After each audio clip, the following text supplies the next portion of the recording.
कि ये जाति के नाम पर जो रात दिन अत्याचार हो रहे हैं वो कैसे रुकेंगे। जब तक आप लोगों को कानून के माध्यम से जो ऐसे लोग हैं उनको सज़ा नहीं देंगे, जब तक अत्याचार होते रहेंगे। आपने देखा होगा उत्तर प्रदेश के अंदर तो जिले बिक रहे हैं। पुलिस की जो नियुक्तियाँ हो रही हैं, पुलिस के जो ट्रांसफ़र हो रहे हैं वो 50-50 लाख रुपया में ट्रांसफ़र हो रहे हैं और ज़िला उनको दे दिया जाता है। जब पुलिस को ज़िला बिकता है तो अपने ज़िले में अगर अत्याचार होगा तो वो अत्याचार को दूर नहीं करेगा, ना उन अपराधियों को पकड़कर जेल में डालने का काम करेगा, उनसे पैसा लेकर उन अपराधियों को बचाने का काम करेगा। इसलिए जो सरकार है, सरकार के कारण इस व्यवस्था में अत्याचार रात दिन बढ़ते रहेंगे। देखो, दलितों का वोट बैंक सबको चाहिए, उनकी वोट सबको चाहिए, मगर जब अत्याचार की बात आती है, अधिकारों की बात आती है तो कोई इस पर आवाज़ नहीं उठाता है। जब यहाँ तक भी होगा, देश की आज़ादी के बाद 70-75 साल देश की आज़ादी को हो गए हैं, उसके बाद भी आज भी ऐसी घटनाएं हो रही हैं कि घोड़ी पर दूल्हे को नहीं चढ़ने दिया जाता है, मूंछ काट दी जाती है, मोटरसाइकिल पर नहीं चढ़ने दिया जाता है। ये तो कोई इशू कभी बनता नहीं है। प्रधानमंत्री कहते हैं चिल्ला चिल्ला कर दलितों को मत मारो, अगर मारना है तो मुझे मारो, मगर कोई ऐसा कानून जो बने हुए हैं उन कानूनों को सही रूप से जो सरकार उनका इस्तेमाल करना चाहिए वो इस्तेमाल नहीं करती है। SC/ST act, prevention atrocities act है, उसका सही इस्तेमाल नहीं करती है। आज तो उत्तर प्रदेश में देखा गया है कई मुकदमे हम वहाँ पर लड़ रहे हैं। आज SC/ST में अगर आप वहाँ पर मुकदमा कराएंगे तो जो दूसरे लोग हैं, अपराधी लोग हैं, उनसे पैसा लेकर पुलिस सेटिंग करती है और उनको छोड़ देती है, कोई कार्रवाई नहीं करती है।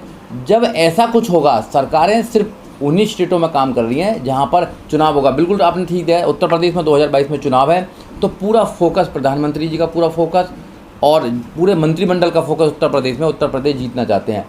उनका मतलब ये है कि भाई चुनाव जीतिए आप, चुनाव जीतने के बाद में जो कुछ आपको करना है वो करिए, अत्याचार करिए, दलितों पर अत्याचार करिए, एजुकेशन को ख़त्म कर दीजिए, मुसलमानों पर अत्याचार करिए, वहाँ पर मॉब लिंचिंग कीजिए, सब कुछ कीजिए, मगर अधिकार नहीं देंगे आपको ये, क्योंकि सत्ता में बनाए रहना चाहते हैं, सत्ता में रहकर ये आपके अधिकारों को मारना चाहते हैं। तो ये तो हमारे लोगों को सोचना चाहिए कि आप सत्ता में कैसे जाएंगे, किस प्रकार कैसे रोकेंगे अपराध, क्योंकि दलितों का संगठन भी तमाम है, सरकारें तो नहीं है राज्यों में लेकिन संगठन तो हैं। देखो, अत्याचार नहीं रोक रहे ना सर। संगठनों की वजह से ही तो ये आवाज़ उठती है। जितने अत्याचार हो रहे हैं, अगर संगठन ना हो तो आवाज़ उठे ही नहीं। अभी जो सोशल मीडिया है, सोशल मीडिया के माध्यम से बहुत सारी खबरें आप पढ़ते होंगे, देखते होंगे, तो आप लोग जागरूक हो रहे हैं। जो संगठन लोग हैं, संगठन वहाँ पर जाते हैं, आवाज़ उठाते हैं, दबाव बनाते हैं, पुलिस पर FIR कराते हैं। अगर संगठन ना हो तो FIR तक भी ना हो। FIR होने के बाद में एक दबाव बनता है, लोगों को जेल में भेजा जाता है। नहीं तो अत्याचार इतना ज़्यादा देश के अंदर जाति के नाम पर है कि वो जाति देखकर काम करते हैं। आपको कई एग्जाम्पल मैं बताना चाहता हूँ कि अगर उत्तर प्रदेश में आप जाएंगे या आप मध्य प्रदेश में जाएंगे या आप बिहार में जाएंगे या राजस्थान में जाएंगे, अगर वहाँ आपको सबसे पहले तो जाति बतानी पड़ेगी आपकी कि कौन सी जाति की है। अगर थाने में जाएंगे, थाने में पूछेंगे कि भाई मेरे पे अत्याचार हो गया है, तो सबसे पहले पुलिस वाले पूछेगा कौन सी जाति से बिलोंग करते हो आप। जहाँ जाति देखकर न्याय मिलता हो वहाँ पर कैसे काम चलेगा। जाति देखकर घर मिलता हो, आपको किराए पर जाइए, आपकी जाति पूछी जाएगी, हर जगह जाति देखी जाती है। तो जो जाति है वो शोषण करने वाली जाति है, एक है जो शोषित है, जिस पर शोषण हो रहा है। तो जब तक आप ऐसी सरकार नहीं लेके आएंगे कि सबको न्याय दे सकें, जाति के आधार पर नहीं, अगर कोई शोषण कर रहा है तो उसको जेल भेजा जाए, जब तक ऐसा माहौल देश के अंदर नहीं बनाएंगे, जब तक ये शोषण नहीं रुकेगा। हम जैसे लोग जो चला रहे हैं, जो संगठन चला रहे हैं, वो तो आवाज़ उठाते हैं, लोगों को जागरूक करने का काम कर रहे हैं, और लोग जागरूक हों। लोग जब तक एजुकेशन नहीं लेंगे, जब तक जागरूक नहीं होंगे, जब तक अपनी लड़ाई नहीं लड़ पाएंगे। सर, अगर संगठन काम कर रहे हैं जैसे आप कह रहे हैं, तो अत्याचारों में तो कमी आनी चाहिए ना, पर इनमें तो बढ़ोतरी हो रही है ना सर। देखो, ये एक मानसिकता है लोगों की, जाति के नाम पे अत्याचार करना। ये अत्याचार आज से नहीं, हमेशा से अत्याचार होते आए हैं, मगर आज क्या है कि आज लोगों में लड़ने की प्रवृत्ति आ गई है। आज अगर कोई अत्याचार करेगा तो लोग आवाज़ उठाते हैं, लोग अगर कमज़ोर पड़ जाते हैं तो और संगठन आवाज़ उठाते हैं, बहुत सारे लोग आ जाते हैं। ऐसा नहीं है कि आवाज़ नहीं उठती है, उनकी प्रवृत्ति है अत्याचार करने की, वो करते रहेंगे। कुछ चंद लोग लड़के इकट्ठा होकर एक बारात को रोक देते हैं, घोड़े पर नहीं चढ़ने देते हैं। क्या मतलब है इन चीज़ों का, बताइए। ये प्रवृत्ति है कि कमज़ोर इंसान को शोषण करना। मगर सरकार की नज़र में ये कोई इशू नहीं है। सरकार की नज़र में इशू है राम मंदिर, सरकार की नज़र में है 370, सरकार की नज़र में तो हिंदू मुसलमान, ये इशूज हैं, ऐसे इशूज नहीं है। आपका निशाना हमेशा बीजेपी की तरफ रहता है, लेकिन जहाँ जहाँ कांग्रेस की सरकार है वहाँ भी ऐसे अत्याचार। देखो, जहाँ जहाँ सत्ता है, चाहे बीजेपी की सत्ता है चाहे कांग्रेस की सत्ता है, आदमी सत्ता को ही निशाना बनाता है। आदमी सत्ता से तो उपेक्षा करेगा, क्या करेगा? सत्ता से ही करेगा कि भी सत्ता, जब जहाँ भी सत्ता है, सत्ता के लोग बैठे हुए हैं, जो मिनिस्टर बैठे हुए हैं, जो मुख्यमंत्री बैठे हुए हैं, वो लोग अपराधियों को जेल में डालने का काम करें। जब बहन कुमारी मायावती जी की सरकार उत्तर प्रदेश में आई थी, सबसे पहले 2.5 लाख से ज़्यादा अपराधियों को जेल में डालने का काम किया गया था। जब अपराधियों में शासन का, कानून का डर होगा तो वो अपराध नहीं करेंगे। जहाँ अपराधियों में शासन कानून का डर ही नहीं है, यहाँ तो अपराधी पैसे देकर छूट जाते हैं। वहाँ के उनके जाति के, सेम जाति के लोग बैठे हुए हैं, तो वो अपने अपराधी साथियों को वो उनकी सुरक्षा करते हैं। तो कैसे फिर अपराध कम होगा? अपराध, आपने कहा कि जो सामाजिक संगठन है वो आगे आकर आवाज़ उठाते हैं, लेकिन ज़्यादातर देखने में यही आया कि जो सामाजिक संगठन है उनका राजनीतिकरण बहुत जल्दी हो जाता है, और ऐसे में जब उनका राजनीतिकरण हो जाता है तो वो उन जहाँ पर सत्ता होती है जिस दल की, तो उनके खिलाफ आवाज़ भी उठाना मुनासिब नहीं समझते वो लोग। नहीं, ऐसा नहीं है। जो अच्छे जो लोग हैं वो हमेशा से आवाज़ उठाते हैं, वो शोषण के खिलाफ आवाज़ उठाते हैं, और शोषण के खिलाफ आवाज़ उठानी भी चाहिए।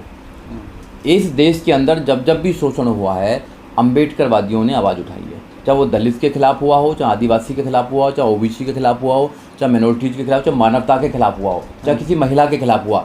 जब जब भी अत्याचार हुआ है, अम्बेडकरवादी आवाज़ उठाते हैं, और अम्बेडकरवादी वही है जो आवाज़ उठाएगा, जो गलत के खिलाफ आवाज़ उठाएगा। देखिए, जो सरकार में लोग बैठे हुए हैं, पुलिस उनके अकॉर्डिंग काम करती है। सरकार में अगर अच्छे लोग, न्यायप्रिय लोग बैठे होंगे तो पुलिस डेफिनेटली काम करेगी। बिल्कुल, जैसे मैंने पहले बताया कि पुलिस जो है जाति देखकर काम करती है, आदमी की स्थिति देखकर काम करती है।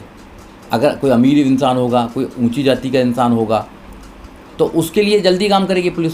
मगर अगर कोई SC ST है, OBC है, मिनोरिटीज़ है, तो उसको पुलिस आज की डेट में उत्तर प्रदेश में काम नहीं करती है। ये एक मानसिकता बन चुकी है कि इन लोगों को न्याय ना दिया जाए।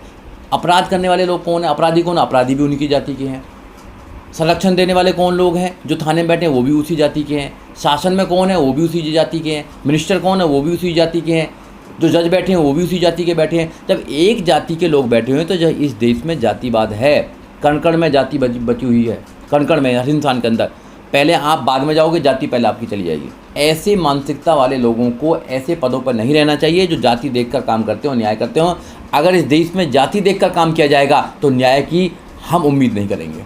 न्याय क्या है? न्याय इतना अच्छा बना हुआ है हमारे यहाँ पे, ऐसे कानून बने हुए हैं, अच्छे अच्छे कानून बने हुए हैं। अगर वो सही रूप से, अगर उनका इस्तेमाल किया जाए, सही रूप से उनको अगर लागू किया जाए, तो यहाँ कोई भी शोषण किसी का नहीं कर सकता है। जब तक इंसान का शोषण करता रहेगा, जब तक ऐसे जो लोग हैं वो सत्ता में बैठे रहेंगे। क्योंकि ये सत्ता में इसीलिए बैठे हैं क्योंकि शोषण किया जाए, सत्ता में इसीलिए बैठे हुए हैं। सर, जो SC ST के मुकदमे दर्ज होते हैं पूरे देश में, ऐसा कहा जाता है कि वो 90% जो मुकदमे होते हैं वो समझौते उनमें हो जाते हैं या वो फर्जी पाए जाते हैं। इनमें कितनी सच्चाई है सर? देखो, फर्जी नहीं होते हैं, फर्जी नहीं होते हैं। आए दिन SC ST OBC पर अत्याचार हो रहे हैं, हम रात दिन डील करते हैं। इनमें दबाव दिया जाता है, समाज के लोग दबाव डालते हैं, गुंडे दबाव डालते हैं, जो कथाकथित ऊंची जाति के लोग हैं वो दबाव डालते हैं, पुलिस दबाव डालती है, कोर्ट कचहरी में दबाव डाला जाता है। उस इंसान को इतना प्रेशर किया जाता है कि वो ना चाहकर भी उसमें कंप्रोमाइज़ करने की स्थिति में आ जाती है। मगर जो कोई आदमी अगर उस केस को लड़ना चाहता है तो उसकी ऐसी स्थिति कर देते हैं कि उसको सामने मतलब डेली परेशानी आती है। हम रात दिन देख रहे हैं, पुलिस उसमें कार्रवाई नहीं करती है, जो बदमाश है उसके पीछे लग जाते हैं। उसके पास इतना पैसा नहीं है कि कोर्ट में काम कर सके, जज उसको अच्छी तरह कोई सुनवाई नहीं करते हैं, तो क्या करेगा आदमी? सही रूप से तो SC ST prevention atrocity act का इस्तेमाल ही नहीं हो रहा देश के अंदर।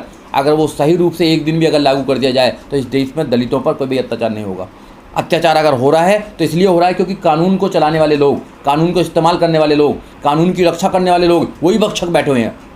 वो लोगों की नीयत नहीं है न्याय देने के लिए। अगर नीयत होती उन लोगों की न्याय देने के लिए तो कब का न्याय दे देते। कानून में कोई कमी नहीं है, कानून अच्छे बने हुए हैं, चाहे IPC हो, चाहे SC ST एक्ट हो, सब कानून अच्छे बने हुए हैं। मगर इन लोगों की नीयत नहीं है, पुलिस वालों की नीयत नहीं है, जजों की नीयत नहीं है, और जो सरकार में बैठे हैं उनकी नीयत नहीं है कि वो SC ST को न्याय दे सके। जब भी यहाँ पर शोषण हो रहा है, नहीं तो देश की आज़ादी के इतने दिन के बाद भी दलितों पर शोषण हो रहा है, दलितों की बहन बेटियों पर शोषण क्यों हो रहा है? शोषण इसलिए हो रहा है क्योंकि वो जानबूझकर ऐसे लोगों को प्रोटेक्ट करते हैं जो शोषण कर रहे हैं।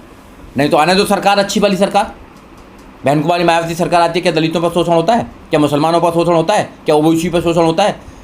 क्या कथाकथित जो जनरल कास्ट है उस पर शोषण होता है? नहीं होता शोषण। 5 साल देखो कितना अच्छा एडमिनिस्ट्रेटर हुआ, पुलिस वाले जो हैं वो लाइन में रहते हैं, सब काम करते हैं। अब एक ही जाति के लोगों को अगर थाना दे दिया जाएगा, एक ही जाति के लोगों को अगर SHO बना दिया जाएगा, एक ही जाति के लोगों को अगर इन्वेस्टिगेशन ऑफिसर बना दिया जाएगा, तो वो अपनी जाति के लोगों को प्रोटेक्ट करेंगे। क्योंकि इस देश के अंदर सच्चाई है, जातिवाद सच्चाई है। देश के अंदर कोई माने ना माने, कण कण में जाति है, हर इंसान के अंदर जाति घुसी हुई है। जब जाति घुसी हुई है तो जाति के नाम पर जो शोषण हो रहा है उसको रोकने के लिए आपको सशक्त होना पड़ेगा, आपको ताकतवर बनना पड़ेगा, अपने लोगों को तैयार करना पड़ेगा, सत्ता में जाना पड़ेगा आप लोगों को इकट्ठा होना पड़ेगा। जब तक आप इकट्ठा नहीं होंगे, आपने देखा होगा जब भी शोषण होता है लाखों की तादाद में लोग इकट्ठा हो जाते हैं, तो जो शोषणकारी जो ताकत है वो कमज़ोर हो जाती हैं। आपको जवाब देना पड़ेगा, आपको उठानी पड़ेगी अपनी आवाज़। जब तक आप आवाज़ नहीं उठाओगे जब तक बात बनने वाली नहीं है। इसलिए शोषण के खिलाफ हमेशा आवाज़ उठाना, यही अम्बेडकरवाद है और यही हम लोगों को सिखाने का काम करते हैं। जब भी हम लोगों को सिखाने का ये काम करते हैं कि जब जहाँ शोषण हो, क्योंकि बाबा साहब डॉक्टर अम्बेडकर की एक कोटेशन है कि शोषण करने वाले, जुल्म करने वाले से जुल्म सहने वाला ज़्यादा गुनाहगार होता है। अगर तुम जुल्म को सहते रहोगे और आवाज़ नहीं उठाओगे तो गुनहगार तुम हो। जहाँ भी शोषण हो, जब किसी भी क्षेत्र में शोषण हो, उसकी आवाज़ उठाना ही तुम्हारा काम है। सर, मध्य प्रदेश में एक मामला अभी आया है कुछ दिन पहले, आदिवासी लोगों को मार के जिंदा दबा दिया था और मीडिया में कुछ ये ज़्यादा खबरें नहीं आई हैं। क्या जो देश का मीडिया है वो भी ठीक से काम नहीं कर रहा है दलितों को लेकर और आदिवासियों को लेकर? देखो, देश का मीडिया है वो जातिवादी मीडिया है, वो मनुवादी मीडिया है। वो आपने देखा ना, जो डिबेट होती है वो रिजर्वेशन पर डिबेट हो रही है और बैठा किसको रखा है? बैठा उन लोगों को रखा है जो रिजर्वेशन का विरोध करते हैं। द्विवेदी, चतुर्वेदी, पांडे जी, शर्मा जी, उनको बैठा रखा है। अरे जिन लोगों से उस इशू का कंसर्न है उन लोगों को तो बैठा ही नहीं जा रहा। हम क्या हैं? हम इशू हैं, सिर्फ इशू हैं। हम एक टॉपिक्स हैं इस देश के अंदर। अगर हमारे ऊपर डिबेट होगी तो डिबेट करेंगे शर्मा जी, हमारे ऊपर अत्याचार होगा डिबेट वो करेंगे। तो जो वो बैठे हुए हैं, जो मीडिया हाउस हैं, वो उन्हीं लोगों के हैं जो जातिवादी मानसिकता के लोग हैं। हमारे लोग कितने जा रहे हैं वहाँ पर? नहीं जा रहे ना, क्योंकि जातिवाद है।